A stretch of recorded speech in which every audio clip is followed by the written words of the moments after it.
ভাই মহিলা মাদ্রাসাত কি আগুন লেগে গেছে আপনারা সবাই জানেন, কেউ জানেন না হয়তো বা। মহিলা মাদ্রাসাতে একটা অনেকটি মেয়ে পড়তো, অনেকটি মেয়ে, সেটা মধ্যে অফিস রুমে পুরে সার খেয়ে গেছে, কোরআন শরীফ পুড়ে গেছে।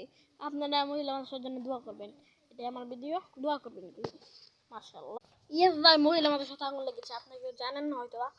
মহিলা মাদ্রাসার জন্য অনেক অনেক অনেক অনেক অনেক দোয়া করবেন। অনেকটি কোরআন শরীফ আছে সব পুড়ে গেছে। আমরা আমরা অনেক দুঃখিত এই মহিলা মাদ্রাসা পড়ার জন্য। তোমরা তোমরা ভালো ভালো মহিলা মাদ্রাসা মহিলা মাদ্রাসার জন্য সবাই দোয়া করবেন, আমার অনুরোধ লইতা। হ্যাঁ, মহিলা মাদ্রাসা অনেক ফায়ার সার্ভিস ছিল, অনেক কোরআন শরীফ পুড়ে গেছে, অনেক তর্কি দেখে জিনিস পুড়ে গেছে। এই সুরে একবারে শেষ করে ফেলছে মহিলা মাদ্রাসাটা। মহিলা মাদ্রাসা অনেক ছাত্রছাত্রী আছে, ভুলবশত ভিতরে